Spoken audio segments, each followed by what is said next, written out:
তরুণদের জীবনে এখনই সবচেয়ে গুরুত্বপূর্ণ সময় নিজেকে ফিট রাখা এবং সুস্থ রাখা। কারণ আজ যে শরীরকে অবহেলা করা হবে, আগামী দিনে সেটাই আমাদের জন্য বোঝা হয়ে দাঁড়াতে পারে।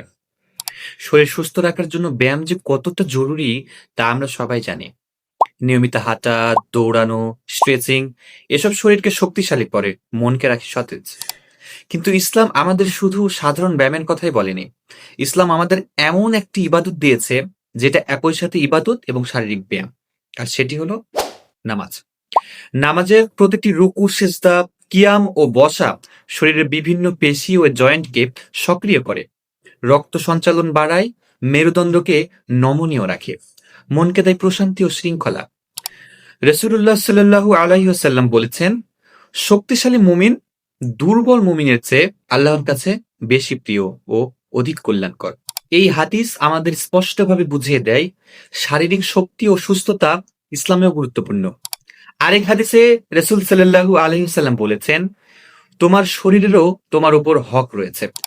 অর্থাৎ শরীরকে সুস্থ রাখা শুধু নিজের দায়িত্ব নয়, বরং এটা একটি আমানত যার হিসাব আমাদের দিতে হবে। তাই এসো আমরা তরুণরা আজ থেকেই সিদ্ধান্ত নেই, নিয়মিত নামাজ আদায় করব, শরীর চর্চাকে জীবনের অংশ বানাবো, আর সুস্থ শরীর নিয়ে আল্লাহর ইবাদত করব। কারণ সুস্থ দেহেই থাকে সুস্থ মন, আর সুস্থ মনেই জন্ম নেয় একজন আদর্শ মুমিন।